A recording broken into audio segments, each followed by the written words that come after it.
Mali ang pagkakalagay ninyo ng kandila. Diyon, tubandar yan. Yan. At saka hindi ganyang bulaklak ang in-order ko, ha? Sinabi ko, rosas. Puting rosas. Pag ako namatay, ayoko na may eulogy. At ang isusuot ko ay yung sayang itinuro ko sa inyo kanina. Ayaw ko ng makapal na make-up. 3 araw lang ang burol ko. O siya, sige. Umalis na kayo at magpapahinga na ako. Ma'am, iiwan pa po ba namin ulit yung mga bulaklak at kabaong? Eh, lakas-lakas nyo pa. Mukhang tatagal pa naman kayo dito sa mundo. Binayaran ko na ang mga yan. Kaya iwan mo na. Eh kasi naman, ma'am, 3 beses na kayo nagpapapalit ng mga bulaklak. Baka naman kasi pwedeng... Eh, nagbabayad naman ako sa inyo, ah. Kaya, alis!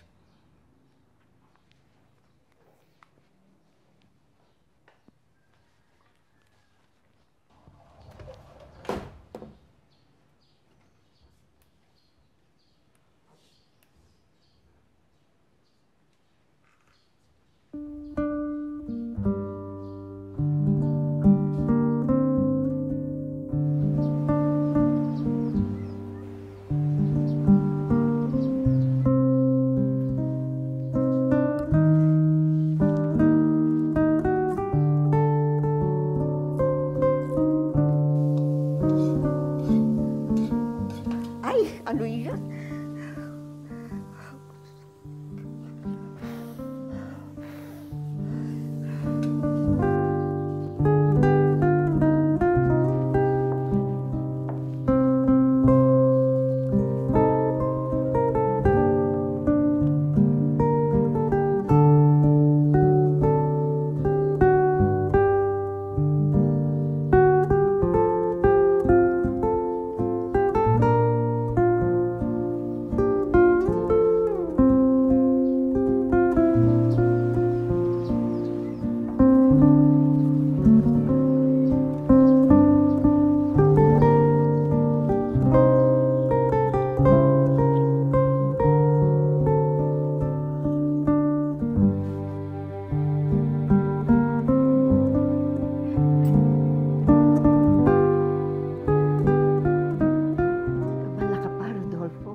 Wala pa rin kupas ang pansin mo, Rodolfo. Uy.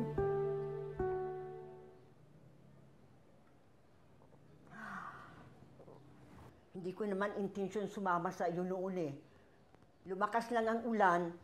Tsaka isa pa, malapit naman ang bahay mo dun eh.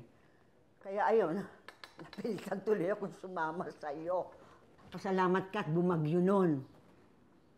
At kahit na walang nangyari sa atin, ayun, pinakasal pa rin tayo ng magulang ko. Siguro yun ang balak mo talaga, no?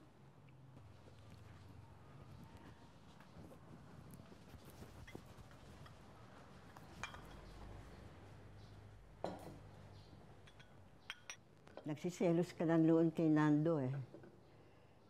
Kaya sa isang malaking sayawan noon sa Santa Clara, bigla mong hinawakan ang kamay ko at hinalikan mo ako sa maraming tao. Nakakahiya. Oo na, ikaw ang matapang.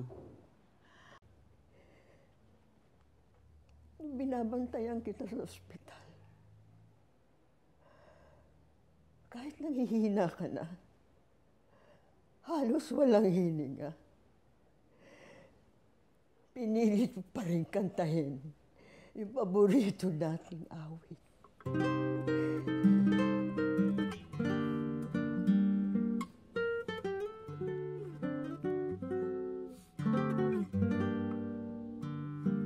Ang matapat kung pag-ibig ginanti mo ay pasakit.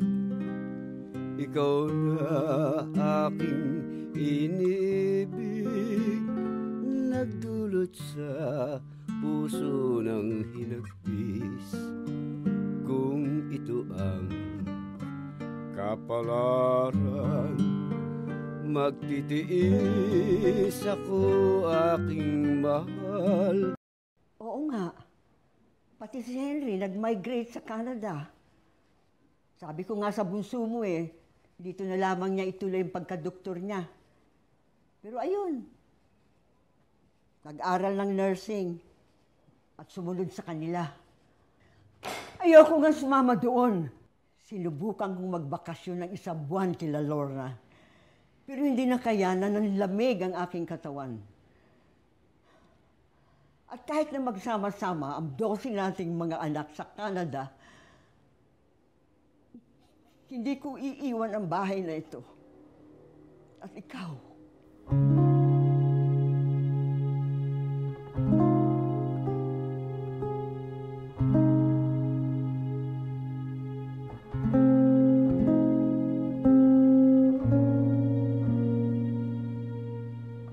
Sana nag-iwan sila kahit na isang apo.